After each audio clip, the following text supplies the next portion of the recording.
Hi, my name is Jay Rajagopal, and I'm an investigator at the Center for Regenerative Medicine at Massachusetts General Hospital, and I'm a pulmonologist here as well. And we, for a long time, have been looking at how the lung regenerates and why it fails to regenerate in certain patients.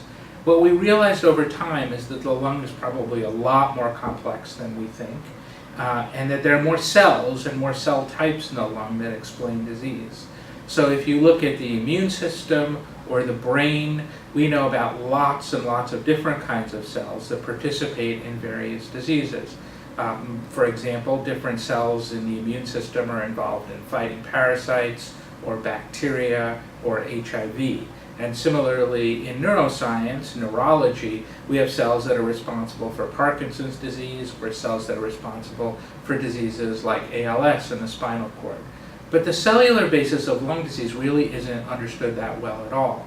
So while we have been making progress in the area of how the lung airway regenerates, we realized at some point that there are probably more cell types in there than we think because things weren't making complete sense. And there was a suggestion that different cells were behaving differently. So we decided to collaborate with Aviv Regev over at the Broad Institute, who is an expert in a recent technology in which you can take a single cell and then characterize all of its genes at once. It's really a remarkable technology called single-cell sequencing. Whereas in the past, what one would usually do is take the lining of the airway of the lung, grind it all up, and look for all the genes that were in that entire tissue.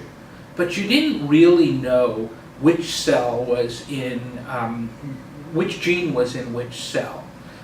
So you might think about it as like a smoothie with all different kinds of fruits in that smoothie. But you can't really tell that you had a raspberry and a blueberry. But we know that when you started, those were the component parts of that smoothie. So it's very, very analogous. We wanted to know what the strawberries and the raspberries were in the airway epithelium. And it turns out that you can take a trachea, the windpipe of a mouse, and you can use enzymes to make that intact tissue into single cells. And one of my graduate students, Dan Montero, who's a remarkably gifted young person, decided to do this and collaborated with two postdoctoral fellows in Dr. Regev's lab. And you can make graphs where you see single cells as points, and they're grouped together in a way that a group of cells means that you have a cell type. That is to say, these are raspberries, these are strawberries, and those are blueberries. So we could start telling how many cell types we had. And the first thing we noticed was that we found the three types of cells that we thought were the most important cells and that we had known about already. And we even found some rare cells that we knew existed, but those rare cells came in different flavors, flavor A and flavor B, for example. And then we found a cluster that was really amazing, that was an entirely new cluster. So it was as though you found a new kind of berry that you never knew existed before. But what was pretty amazing was that the gene for cystic fibrosis was expressed only in this rare cell type. Now that gene controls the formation of fluid all along this whole group of cells that forms the lining of your lung. So it affects the surface, the fluid that's everywhere along here. And that made a lot of sense because that gene was thought to be everywhere. But now it's not like that. There is still that fluid, but it turns out that only 1% of these cells are moving salt up into the airway. And water usually follows salt, and that's what's responsible for the fact that you have a thin layer of fluid in your airways, which you all know. I mean, if you breathe very rapidly or you're up at altitude, your mouth feels dry. And that's because of that thin layer of fluid that's often there, or in your eyes, for example. Then we noticed that if you looked at evolution, those strange cells were actually also on in frog skin and in fish skin. And what they do in those organisms is actually regulate the salt balance, that a fish has to have in the water, or it helps hydrate the surface of a frog skin. So it's amazing. Evolution has used really this same cell type that we didn't know exists in the airway, in our airways, and maybe in a lot of other of our organs as well. But it turns out, to our great surprise, that this total new cell type is the cell that expresses most of the cystic fibrosis gene. So in a way, what that's done now is it's changed cystic fibrosis from a disease of all these cells to just a disease of a rare cell here and there. So the analogy would be, we know that Parkinson's disease is caused by a few cells in a region of the brain called the substantia nigra. And that really helped us out because those cells specifically made dopamine. And then there are ways to use drugs that target dopamine to treat patients with Parkinson's. A similar idea would be that there are cells in the pancreas called islets that make insulin that helps you regulate your glucose levels.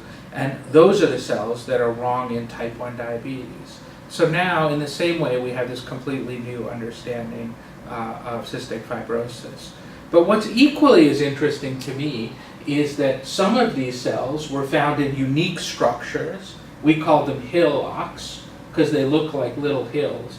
And that's a little piece of anatomy that we never knew existed. And some of these flavors of cells that we knew also seem to be functional. For example, one of the cells that we called a Tufts cell had taste receptors in it. So we think what's happening is actually that these cells are tasting the air that we breathe all the time. Now, what would we do with them, we don't know, but there's a suggestion that that might be involved in asthma. And maybe that's why certain people's asthma is triggered by a certain kind of smell. And the other type of that same cell, a Tufts cell, seems to make inflammatory molecules that cause the inflammation associated with diseases like asthma. So you can see that what we're doing is we're slowly getting a comprehensive picture of all these different kinds of cells. I think of it now as an entire orchestra that's playing a symphony. But you have a disease when one of those players, the cellist or the flautist, is just, for some reason, not functioning properly. And then you get a particular kind of disease, much like you get a symphony that isn't perfect. So that, in a nutshell, is what we've done.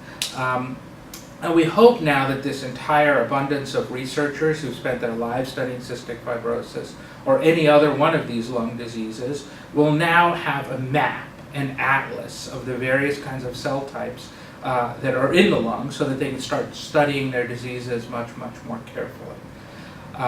And with more detail, in the same way that immunologists and blood doctors have done over the course of time.